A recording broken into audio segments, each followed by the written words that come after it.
अगर तुम्हें भी तुम्हारे गोल्स तक पहुंचने का कोई एग्जैक्ट रास्ता नहीं मिल रहा है तो तुम मुझे सिर्फ 1 मिनट का टाइम दो, मैं इसे तुम्हारी लाइफ का बेस्ट इन्वेस्टमेंट बना दूंगा। देखो, तुम्हारी सभी प्रॉब्लम्स का शायद कोई ना कोई सॉल्यूशन तुम्हारे माइंड में ऑलरेडी होता है जिसे तुम इग्नोर कर रहे होते हो, क्योंकि उसमें बहुत सारा पैसा लगता है या फिर तुम्हें उसके लिए बहुत मेहनत करनी होगी। तो अब करना क्या है ये सुनो। एक पेन और पेपर उठाओ और उस पर सबसे ऊपर अपने गोल्स को एक क्वेश्चन के फॉर्म में लिख दो और उसे एक टारगेट के साथ अलाइन कर दो। जैसे कि अगर तुम्हारा गोल है कि तुम्हें 2 साल में अपनी सेल्स बढ़ानी है तो तुम ऐसे लिखो कि how to double our sales in next 24 months, और फिर उस क्वेश्चन का मिनिमम 20 आंसर लिखने के लिए खुद को फोर्स करो। और फिर उन सभी आंसर में से जो भी आंसर तुम्हें इजी टू इम्प्लीमेंट लगे उसे इम्प्लीमेंट करना स्टार्ट कर दो।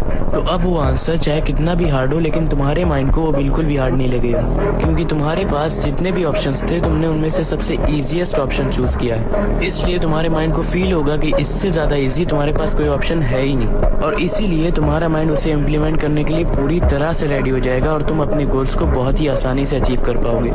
अब इस प्रोसेस को अगर तुम अच्छे से करो तो तुम बहुत ही आसानी से ग्रो हो सकते हो।